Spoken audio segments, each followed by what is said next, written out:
Hi friends, welcome to real facts. നമ്മൾ മലയാളത്തിൻ്റെ 2 mock test ചെയ്തിട്ടുണ്ടായിരുന്നു നേരത്തെ. അത് ചെയ്ത് നോക്കിയവർക്ക് മനസ്സിലാവും, നിങ്ങൾക്ക് ഉപകാരപ്പെട്ടോ ഇല്ലയോ എന്ന് നിങ്ങൾ പറയണം. അതുപോലെ ഇംഗ്ലീഷിൻ്റെ ഒരു മോക്ക് ടെസ്റ്റ് നമ്മൾ ഇട്ടിട്ടുണ്ടായിരുന്നു. അതും നിങ്ങൾക്ക് എത്രത്തോളം എഫക്റ്റീവ് ആകുന്നുണ്ട്, ഞാൻ പറയുന്നത് ശരിയാണോ തെറ്റാണോ, നിങ്ങൾക്ക് മനസ്സിലാവുന്നുണ്ടോ എന്നൊക്കെ എന്ത് ചെയ്യാം, നിങ്ങളൊന്ന് കമൻറ്റിൽ പറഞ്ഞാൽ വലിയ ഉപകാരമായിരിക്കും. അപ്പോൾ ഇന്ന് നമ്മൾ പദശുദ്ധിയുടെ ഒരു 100 പദങ്ങളാണ് നമ്മൾ കൊണ്ടുവന്നേക്കുന്നത്. അതിൽ ഒന്നാമത്തെ ഭാഗത്തിൽ നമ്മൾ 30 പദങ്ങൾ ഇന്ന് നമ്മൾ പഠിക്കുന്നത്. അപ്പം നമുക്ക് നേരെ വീഡിയോയിലോട്ട് കിടന്നാലോ. പിന്നെ ഒരു കാര്യം, നമ്മൾ ചാനൽ നിങ്ങൾ സപ്പോർട്ട് ചെയ്യാൻ മറക്കല്ല. അപ്പം നിങ്ങൾക്ക് ഉപകാരപ്പെടുന്നുണ്ടെങ്കിൽ സബ്സ്ക്രൈബ് ചെയ്യുക. വീഡിയോ ഒക്കെ ഇഷ്ടമാകുന്നുണ്ടെങ്കിൽ എന്ത് ചെയ്യാം, ലൈക്ക് ചെയ്ത് സപ്പോർട്ട് ചെയ്യാം. നേരെ വീഡിയോയിലോട്ട് കിടന്നാലോ. ആദ്യത്തെ പദം വ്രതമാണ്. നമ്മൾ ഇതിലെ ശരിയായിട്ടുള്ള എഴുത്ത് മാത്രമേ എഴുതി വെച്ചിട്ടുള്ളൂ, തെറ്റായിട്ടുള്ളത് ഞാൻ ഇതിൽ എഴുതിയിട്ടില്ല. കാരണം എന്താ, അതും കൂടെ കാണുമ്പോൾ നിങ്ങൾക്ക് കൺഫ്യൂഷൻ ആവും. നമ്മൾ നാളെ പരീക്ഷാ ഹാളിൽ പോയി ഇരിക്കുമ്പോൾ നമുക്ക് എന്ത് ചെയ്യും, ഓപ്ഷൻ കാണുമ്പം ഞാനിവിടെ തെറ്റുള്ള എഴുതുന്നതും എന്ത് ചെയ്യും, ഓപ്ഷനിൽ കാണും. അപ്പം നിങ്ങൾക്ക് എന്ത് മനസ്സിലാവും, അയ്യോ ഇതാണോ അതാണോ എന്താണ്, നിങ്ങൾക്ക് കൺഫ്യൂഷൻ ആയിപ്പോൾ. അതുകൊണ്ട് ഞാനിവിടെ ശരിയായിട്ടുള്ളത് മാത്രമേ എടുത്തുകൊണ്ട് വന്നിട്ടുള്ളൂ. അപ്പം നിങ്ങൾ എന്ത് ചെയ്യുക, ഇതുപോലെ തന്നെ ഒരു തവണ എന്ത് ചെയ്യുക, ഫോണിൽ തന്നെ എഴുതുക, അല്ലെങ്കിൽ സ്ക്രീനിൽ ചുമ്മാ കൈകൊണ്ട് എഴുതിയാലും മതി.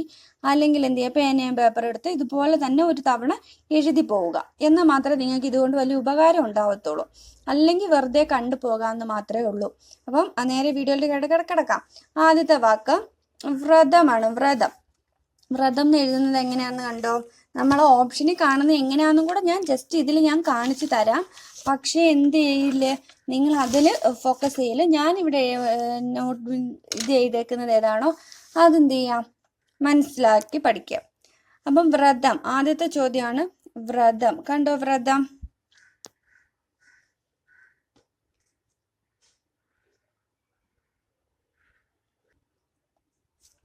കാണാൻ പറ്റുന്നുണ്ടോ?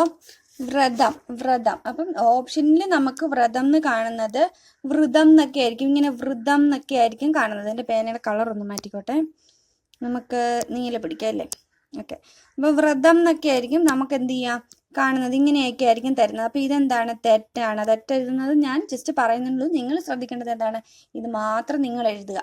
ഓക്കെ, അപ്പം ഇങ്ങനെയാണ് എഴുതുന്നത്. അടുത്ത് നോക്കൂ, വിമ്മിട്ടം. നമുക്ക് എപ്പോഴും നമ്മൾ പ്രീവിയസ് ചോദ്യത്തിൽ കണ്ടിട്ടുള്ളതാണ്. വിമ്മിഷ്ടം എന്നായിരിക്കും തരുന്നത്. വിമ്മിഷ്ടം അല്ല, എന്താ വിമ്മിട്ടമാണ്, വിമ്മിട്ടം. അതുപോലെ തന്നെ പറഞ്ഞും പഠിക്കുക കേട്ടോ. വിമ്മിഷ്ടം എന്ന് പറഞ്ഞിട്ട് നമുക്ക് അതേ വരത്തുള്ളൂ, വിമ്മിട്ടം എന്ന് പറഞ്ഞു പഠിക്കുക. അടുത്ത് നോക്കൂ, മൗലികം എങ്ങനെ എഴുതുന്നത്, മൗലികമല്ല മൗലികമാണ്. മൗലികം എന്ന് എഴുതരുത്, മൗലികമാണ്, മൗലികം. അടുത്ത് നോക്കൂ, മാനവികം. അതുപോലെ തന്നെ മാനവീകമല്ല, മാനവികം. അടുത്ത് നോക്കൂ, മുഷ്ടിക്ക് എന്തോ ആയിരിക്കും വ്യത്യാസം വരുന്നതെന്ന് അറിയാമോ?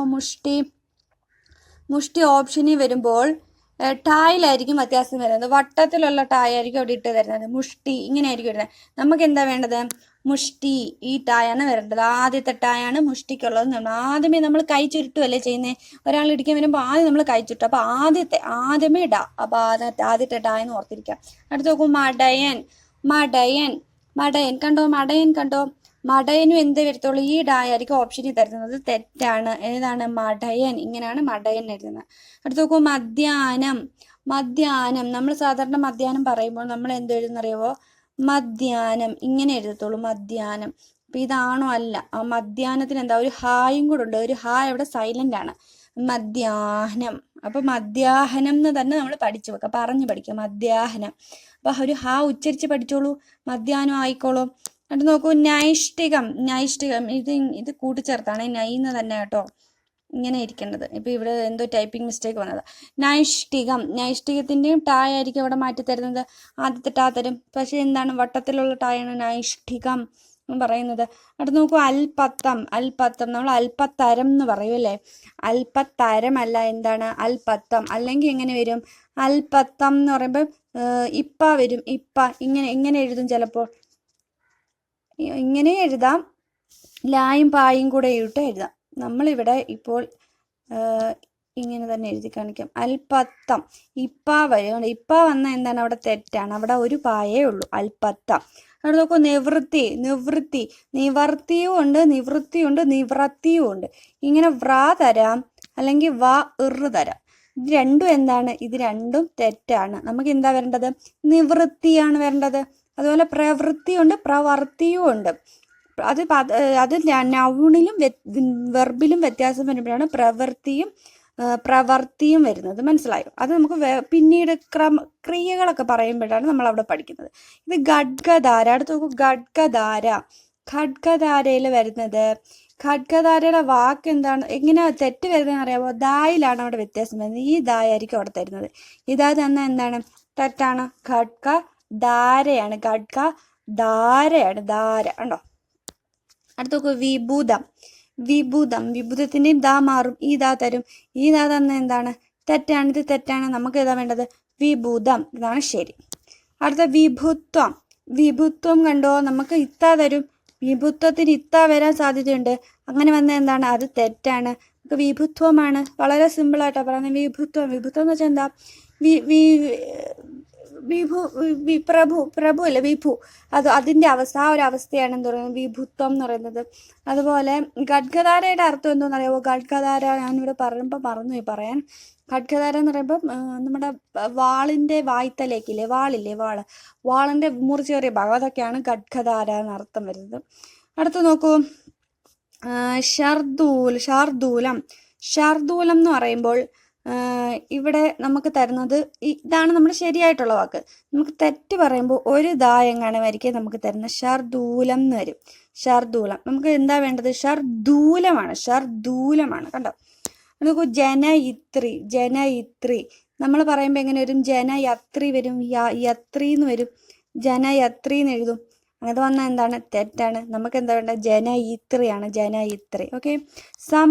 ഈ ഷർദൂലം എന്താണെന്നറിയാമോ? ഷർദൂലം എന്ന് പറയുമ്പോൾ ഈ കടുവ, പുലി അതുപോലുള്ള മൃഗങ്ങളുടെ ഒരു കാറ്റഗറിയിൽ വരുന്ന അതിനെ സൂചിപ്പിക്കുന്ന വാക്കാണ്. സംപ്രേഷണം നോക്കൂ, സംപ്രേഷണം. നമ്മളൊരു സംപ്രേക്ഷണം വരും അല്ലേ, നമ്മൾ സംപ്രേക്ഷണം ഒക്കെ എഴുതി വെക്കും. അതൊന്നും എന്താ? തെറ്റാണ്. നമ്മൾ സംപ്രേഷണം മതി.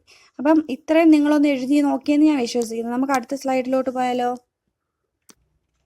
അടുത്തത് മുഖഛായ. ഇതായിരുന്നു സത്യത്തിൽ ആദ്യത്തെ സ്ലൈഡ്. പക്ഷെ ഇതിൻ്റെ ബാക്കിയായിട്ടായിരുന്നു അത് വരുന്നത്. കുഴപ്പമില്ല, നമുക്ക് പഠിച്ചാൽ മതിയല്ലോ. അടുത്ത മുഖഛായ കണ്ടോ? മുഖഛായ നമ്മൾ സാധാരണ ഇച്ഛ എഴുതും അല്ലേ, മുഖഛായ. ഇങ്ങനെ വന്നാൽ എന്താ? അത് തെറ്റാണ്. മുഖഛായ അല്ല, അച്ഛൻ്റെ ഛായയാണ് വരുന്നത് മുഖഛായ. അതുപോലെ മൃഗതൃഷ്ണ കണ്ടോ? മൃഗതൃഷ്ണ എന്ന് വെച്ചാൽ ഒരു മരീചി നമ്മൾ കണ്ടില്ലേ, ചൂടുള്ള സമയത്ത് റോഡിലൊക്കെ എന്ത് ചെയ്യും? വെള്ളം തിളക്കുന്ന പോലൊരവസ്ഥ നമുക്കറിയാം. നമ്മൾ ഫിസിക്സിൽ റിഫ്രാക്ഷനൊക്കെ പഠിക്കുമ്പോൾ എന്ത് ചെയ്യുന്നുണ്ട്? നമ്മൾ പഠിക്കുന്നുണ്ട്. അപ്പോൾ അവിടെ അതുപോലത്തെ ഒരു പ്രതിഭാസമാണ്. അതിനെ സൂചിപ്പിക്കുന്നതാണ് എന്ത്? മൃഗതൃഷ്ണ. അപ്പോൾ മൃഗതൃഷ്ണ എന്ന് എഴുതുന്നത് ഇങ്ങനെയാണ്, അല്ലാതെ ഇക്ഷ വരത്തില്ല. മൃഗതൃഷ്ണ അല്ല, മൃഗതൃഷ്ണയാണ്. മൃഗതൃഷ്ണ. അപ്പോൾ അത് നമ്മളിങ്ങനെ വായിക്കുമ്പോൾ നമുക്ക് കിട്ടും. അടുത്ത മനസാക്ഷിക്ക് കണ്ടോ? ഒന്നെങ്കിൽ കുത്തിടാതെ തരും, അല്ലെങ്കിൽ 2 ഇസ്സ തരും. മനസാക്ഷി തരും. മനസാക്ഷി അങ്ങനെ എഴുതിയാൽ എന്താ? തെറ്റാണ്. നമുക്ക് ഒരു സായും 2 കുത്തും, ഒരു സായും 2 കുത്തും. ഓർത്തിരിക്കണേ. ഇപ്പം 2 കുത്തുണ്ട്, ഒരു സായും ഉണ്ട്. അടുത്ത് നോക്കും, മൃച്ഛകടികത്തിനും എന്താണ്? അച്ഛൻ്റെ ഇച്ഛയാണ് വരുന്നത്. മൃച്ഛകടികം കണ്ടോ? മൃച്ഛകടികം എഴുതുന്നത് ഇങ്ങനെയാണ്. അടുത്ത് നോക്കൂ, മഹച്ചരിതം. നമുക്ക് അറിയാം മഹത്ത് ചരിതം എന്ന് നമ്മൾ എഴുതും അല്ലേ. മഹച്ചരിതം എന്ന് എഴുതിയ എന്താണ്? തെറ്റാണ്. ഇതെന്താ? മഹച്ചരിതമാണ്. അങ്ങനെ തന്നെ പറഞ്ഞു പഠിക്കാം. മഹച്ചരിതം. അടുത്ത് നോക്കൂ, മാധ്യസ്ഥ്യം എന്ന് എഴുതേണ്ടത്. നമ്മൾ ചിലപ്പോൾ പറയും മധ്യസ്ഥം എന്ന് പറയും, അല്ലെങ്കിൽ ഇതിൻ്റെ ഇത്താ മാറ്റും. നമ്മൾ ഇതാണ്ട് ഇങ്ങനെ എഴുതും അല്ലേ, മാധ്യസ്ഥ്യം. ഇങ്ങനെ എഴുതിയാൽ എന്താ? അതും തെറ്റാണ്. നമുക്ക് ഒരു മാത്രം മതി. മാധ്യസ്ഥ്യം എന്ന് പറഞ്ഞാൽ മതി, അല്ലെങ്കിൽ മാധ്യസ്ഥ്യം പറയരുത്, മാധ്യസ്ഥ്യം. സിമ്പിളായിട്ട് പറയാം. നോക്കൂ, മുഖാന്തിരം നമ്മൾ പറയും അല്ലേ. ചിലപ്പോൾ മുഖാന്തിരം ഇന്തായിട്ടിട്ട് വള്ളി ഇട്ട് വെക്കും. മുഖാന്തിരം അല്ല, മുഖാന്തരമാണ്. മുഖാന്തരം. ഓക്കെ. എടുത്ത് നോക്കൂ, മസ്തകം എങ്ങനെ എഴുതുന്നത്? മസ്തകം ഇങ്ങനെ എഴുതുന്നത്. അതുപോലെ മസ്തിഷ്കം കണ്ടോ? മസ്തിഷ്കം ഇങ്ങനെയാണ് എഴുതുന്നത്. അപ്പം മസ്തിഷ്കത്തിനൊന്നും എന്തായാലും വരത്തില്ല, ഇക്ഷ എന്നൊന്നും എഴുതി വെച്ചേക്കരുത്. അപ്പം മസ്തിഷ്കം ഇതാണ്. അടുത്ത് നോക്കൂ, മനോദുഃഖത്തിന് ചിലപ്പോൾ കുത്തിടാതെ തരും. മനോദുഃഖം എന്ന് സാധാരണ ഇങ്ങനെ എഴുതി വെക്കും. ഇങ്ങനെ എഴുതി വെച്ചാൽ എന്താ? അത് തെറ്റാ. അടുത്ത് നോക്കൂ, മുതലാളിത്തം എന്ന് പറഞ്ഞാൽ ചിലപ്പോൾ നമ്മൾ എങ്ങനെ എഴുതും? മുതലാളിത്വം എന്ന് എഴുതി വെക്കും അല്ലേ, മുതലാളിത്വം എന്നെഴുതും. മുതലാളിത്വം ത്വം വന്ന എന്താ, അത് തെറ്റാ, മുതലാളിത്തമാണ്. അതുപോലെ അടിമത്തം, അടിമത്തം എന്താ, അടിമത്തമാണ്. അടിമത്തം നമ്മളെപ്പോഴും ഓപ്ഷനിൽ കാണുന്ന ഒരു വാക്കാണ് ഇത്, മുതലാളിത്തം, അടിമത്തം, ഇതൊക്കെ. അടിമത്വം അല്ല, അതുപോലെ മുതലാളിത്വം അല്ല, എന്താണ്, മുതലാളിത്തം, അടിമത്തം. അടുത്ത് നോക്കൂ മഹത്വം, അടുത്ത് നോക്കൂ മഹത്വം. അതിന് മുമ്പ് മനപ്പാടം, മനപ്പാടം, മനപ്പാടം നോക്കൂ, ഇങ്ങനെയാണ് മനപ്പാടം എഴുതുന്നത്. നമുക്ക് ചിലപ്പോൾ എന്ത് തരും, തരും, തന്നു കളയും. തന്ന എന്താ, തെറ്റാണ്, മനപ്പാടം അല്ല, മനപ്പാടം. ഓക്കെ. അടുത്ത് നോക്കൂ മഹത്വം, മഹത്വം എന്ന് എഴുതുന്നത് എന്താ, മഹത്വം അല്ലാതെ മഹത്തം എന്ന് എഴുതും. നമ്മൾ നേരത്തെ മുതലാളിത്ത അടിമത്തം പറഞ്ഞതുപോലെ അങ്ങനെയല്ല ഇത് വരേണ്ടത്. എന്താ, ഇതിനെന്ത് വേണം, മഹത്വത്തിന് എന്ത് വേണം, ഒരു മഹത്വം വേണം. കാരണം അതൊരു ഗുണം പറയും അല്ലേ. അപ്പം എന്താ മഹത്വം, അപ്പം അതിനൊരു എക്സ്ട്രാ അത് ഇട്ട് കൊടുത്തേക്കണം, മഹത്വം. ചിലപ്പോൾ നമുക്ക് തെറ്റായിട്ട് തരുമ്പോൾ എങ്ങനെ തരും, ഒരു താ എഴുതിയിട്ട് ത്വം തരും, മഹത്വം. പക്ഷെ അതെന്താ, തെറ്റാണ്. നമുക്ക് എന്താ വേണ്ടത്, മഹത്വമാണ്. അതുപോലെ അനർഘം, അനർഘം, അനർഘത്തിന്റെ വാക്ക് കണ്ടോ, ഇതുണ്ടോ, ഇത് ചിലപ്പോൾ ഗാ മാറ്റി അനർഘം എന്നൊക്കെ തരും, അല്ലെങ്കിൽ അനർഘം തരും. അപ്പം ഇതാണ് അവിടുത്തെ വ്യത്യാസം വരുന്നത്. അപ്പോൾ നമ്മൾ പഠിക്കേണ്ട വാക്ക് ഏതാ, അനർഘം, കടികാരത്തിന്റെ ഖായാണ് പഠിക്കേണ്ടത്. ഓക്കെ. ഇത്രയും നിങ്ങൾക്ക് മനസ്സിലായോ? അപ്പം ഇത് പയ്യെ ഞാൻ പറഞ്ഞെങ്കിൽ നിങ്ങൾ എന്ത് ചെയ്യുക, സ്പീഡ് കൂട്ടിയിട്ട് കാണുക. പിന്നെ ഇതിൻ്റെ അടുത്ത ഒരു 30 വാക്ക് നമ്മൾ ഉടനെ അപ്ലോഡ് ചെയ്യും, അപ്പം അതുകൂടെ കാണുക. അത് കഴിഞ്ഞ് 3 ഭാഗങ്ങളായിട്ടിടാം. ഇത് 30, അങ്ങനെ 100 വാക്ക് 3 ഭാഗങ്ങളിൽ തീർക്കാം. നിങ്ങൾക്ക് എന്ത് ചെയ്യാം, ഇതിലേതെങ്കിലും ഒരു വാക്കാരി ഉറപ്പായിട്ട് പരീക്ഷിക്കുക, അത് ഞാൻ ഗ്യാരണ്ടി തരുന്നുണ്ട്. നിങ്ങൾ എന്ത് ചെയ്യാം, ഇത് ഇഷ്ടമാവുന്നുണ്ടെങ്കിൽ എന്ത് ചെയ്യാം, നമ്മളൊന്ന് സപ്പോർട്ട് ചെയ്യണം കേട്ടോ.